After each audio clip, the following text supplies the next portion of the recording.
Construa seu caráter através de boas ações. Os desafios que surgirem mostrarão seus pontos fortes. Permaneça firme, e um dia você construirá algo duradouro, digno do seu potencial. No estoicismo, as ações são mais valorizadas que as palavras, refletindo a importância de como agimos na vida para enfrentar as adversidades e acontecimentos. Os estoicos valorizam cada ação, e é por isso que vamos explorar os ensinamentos de um eminente filósofo chamado Epicteto. Epicteto foi um dos 3 grandes filósofos estoicos dos quais temos referência até os dias de hoje, juntamente com Sêneca e o imperador Marco Aurélio.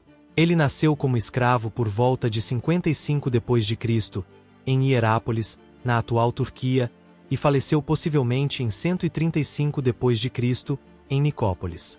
Durante sua infância e juventude, viveu cercado de violência e depravação, características inegáveis do reinado de Nero. Seu mestre o sujeitava a torturas e a tanta crueldade que o deixou com sequelas irreversíveis, incluindo uma perna manca, um fardo que ele carregaria por toda a vida. Graças à sua atitude estoica, ele nunca considerou sua deficiência como um impedimento e se recusou a ver sua vida como uma tragédia. As pessoas não têm o poder de ferir você, mesmo que alguém o agrida verbal ou fisicamente. Mesmo que seja insultado, você pode escolher encarar o que está acontecendo como insulto ou não. Se alguém o irrita, a única coisa capaz de irritá-lo é sua própria reação. Por isso, quando alguém estiver provocando você, lembre-se de que é apenas sua avaliação do incidente que causa essa sensação. Não deixe que suas emoções sejam desencadeadas por mera aparência. Tente não reagir no momento. Procure ter uma visão mais ampla e afaste-se da situação para se recompor. Epicteto não ficava lamentando ou se maldizendo. Pelo contrário, agia com disciplina e constância, permanecendo firme e enfrentando todos os acontecimentos e adversidades da vida. Ele demonstrava que a liberdade vem da mente e que isso está sob o nosso controle. Ainda jovem, Epicteto foi para Roma e ficou a serviço de Epafrodito, que foi secretário de Nero. Percebendo seu potencial, Epafrodito encaminhou Epicteto para aprender com o mestre estoico Caio Musonio Rufo. Graças a essa educação estoica, ele foi capaz de superar situações extremamente desafiadoras e vencer as tendências de autovitimização da sua mente. Quando finalmente deixou de ser um escravo e foi liberto, Epicteto foi forçado a deixar Roma e seguir para o exílio, como muitos filósofos de sua época. Depois disso, ele estabeleceu sua própria escola em Nicópolis, onde se tornou um professor igualitário. Epicteto acreditava que a meta principal da filosofia estoica era ajudar as pessoas a enfrentar positivamente os desafios cotidianos e a lidar com as inevitáveis grandes perdas e decepções da vida. Por isso, ele foi mestre de pessoas de todas as classes sociais: plebeus, políticos, patrícios e até imperadores. Os ensinamentos de Epicteto inspiraram Marco Aurélio, o futuro imperador de Roma. Um dos tutores de Marco Aurélio estudou diretamente com Epicteto e entregou ao imperador as anotações que ele mesmo fazia durante as aulas. Ao ler essas anotações, Marco Aurélio viu em Epicteto um homem sábio e reconheceu a doutrina moral do estoicismo como a ser seguida. Embora Epicteto não tenha deixado escritos registrados, seu discípulo Flávio Arriano resgatou e sintetizou suas lições em 2 livros: o Manual de Epicteto e as Diatribes. O Manual de Epicteto é um guia ético e prático cujas lições têm um único objetivo: alcançar a verdadeira felicidade, chamada eudaimonia. Essa felicidade é obtida quando mergulhamos na compreensão da natureza por meio do estudo de suas leis, cultivamos nossa razão para nos conhecermos profundamente, e, acima de tudo, construímos um caráter moral sólido e vivemos uma vida fundamentada na ética. Para atingir esse objetivo, é necessário agir virtuosamente e dominar nossos vícios e impulsos. Agora, imagine você fazendo parte da escola de Epicteto, sendo um dedicado estudante. A dicotomia de controle. A primeira lição é a dicotomia de controle. Compreender e praticar isso de forma clara é o que orientará todo o seu pensamento. Algumas coisas estão sob nosso controle, enquanto outras não. Em nosso controle estão nossas opiniões, preferências, desejos, as coisas que nos causam repulsa ou desagrado, ou seja, tudo o que está relacionado com nossas ações.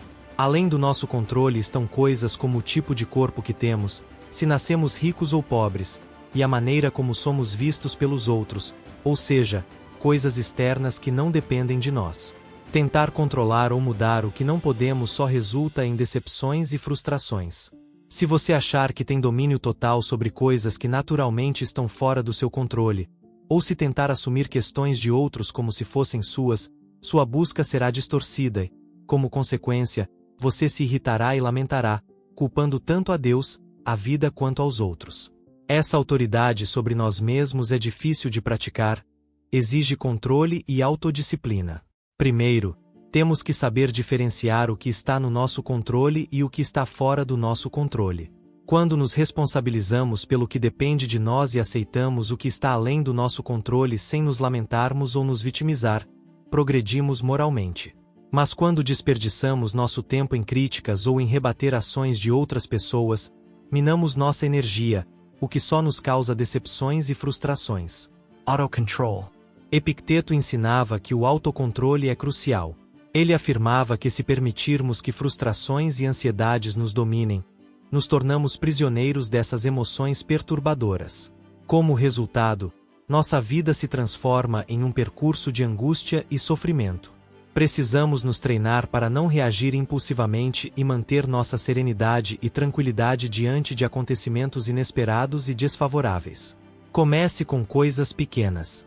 Se derramaste um pouco de azeite ou roubaram um pouco de vinho, então deves dizer a ti mesmo: agir com calma diante dessas situações cotidianas é o custo a pagar para obter paz interior. Nada é de graça nessa vida, dizia Epicteto. Existe um espaço, um intervalo, entre um estímulo e uma resposta. A chave para uma vida tranquila é saber como usar esse intervalo. Esta é uma ideia simples, mas poderosa quando praticada diária e progressivamente, como nos ensina Epicteto.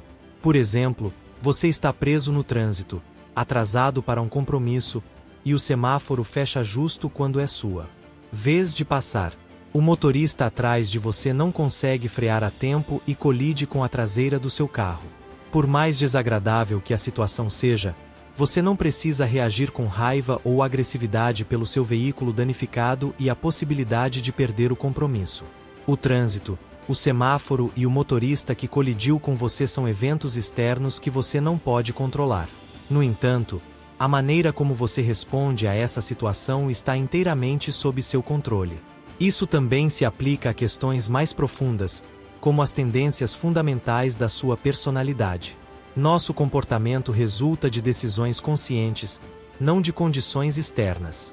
Temos a capacidade de alinhar nossos sentimentos com nossos valores.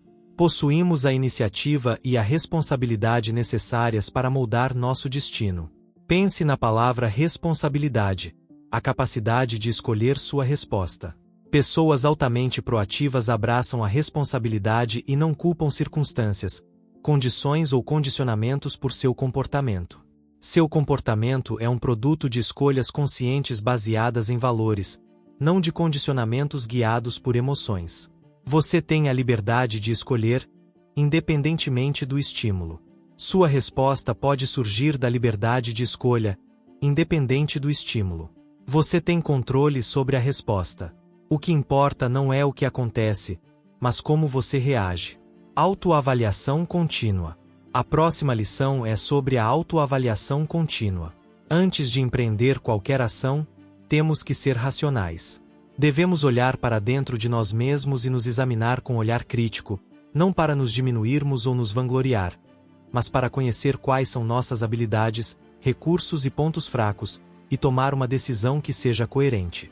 Imagine que você se inscreveu para participar da próxima corrida na sua cidade.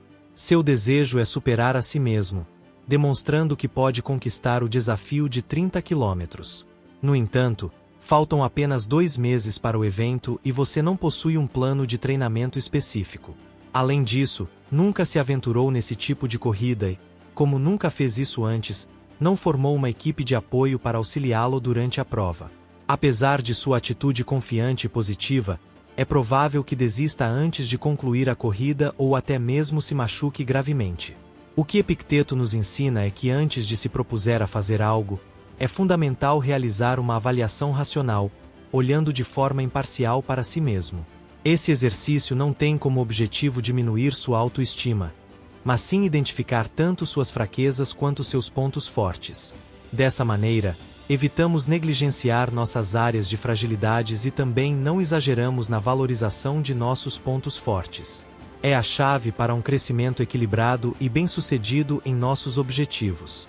No caso da corrida, uma abordagem racional teria sido reconhecer que, dado seu histórico de inexperiência em corridas, seria necessário se dedicar a um treinamento específico, criar um plano de ação e reservar um tempo para planejar sua participação. Isso aumentaria significativamente suas chances de conquistar a vitória. Frequentemente, na vida, tomamos decisões importantes, como entrar em uma sociedade, iniciar relacionamentos ou amizades, sem nos autoavaliar diante da situação. Isso muitas vezes acaba em resultados insatisfatórios, e pior ainda, por negligência total da nossa parte. Diante de cada acontecimento, lembre-se de olhar para dentro e perguntar a si mesmo quais recursos você tem para enfrentá-lo. Seja sincero com você mesmo. Avalie claramente suas forças e fraquezas. Você tem o que é preciso para conseguir? Se, na sua opinião, você está agindo corretamente, não tem nada a temer. Adote uma postura firme, haja com total determinação. Não seja covarde e evasivo. A virtude da moderação. A quarta lição de Epicteto nos ensina sobre moderação. Com uma metáfora simples, ele explica: na vida deves comportar-se como se estivesse num banquete. Se te oferecerem algo, estende a tua mão e pega uma porção moderada. A moderação, ou temperança, é uma das 4 virtudes do estoicismo, ao lado da sabedoria, coragem e justiça. Ter temperança é aplicar a moderação quanto aos desejos. É a harmonia e a boa disciplina em relação aos prazeres, dores e necessidades. Ou seja, não nos deixar escravizar por nossos desejos e nem tornar algumas de nossas necessidades nossos donos.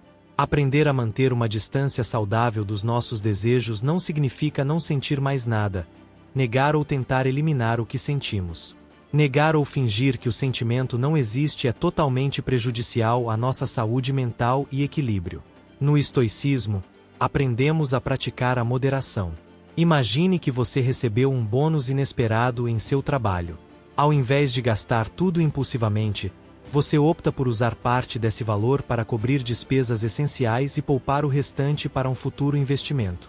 A moderação aqui está em não se deixar levar pelo impulso de gastar tudo de uma vez, mas sim, em ponderar e fazer escolhas que equilibrem suas necessidades e desejos. Com a prática, os desejos serão moderados e não prevalecerão sobre você. Epicteto nos legou ensinamentos atemporais que, ainda hoje, são profundamente relevantes. A dicotomia de controle, o autocontrole, a autoavaliação contínua e a virtude da moderação são pilares que nos orientam na busca por uma vida mais equilibrada, feliz e ética. Ao aplicar esses princípios em nosso cotidiano, podemos nos tornar mais resilientes e preparados para enfrentar os desafios da vida com serenidade e sabedoria. A verdadeira eudaimonia, ou felicidade, está ao nosso alcance quando alinhamos nossos pensamentos e ações com esses valores estoicos.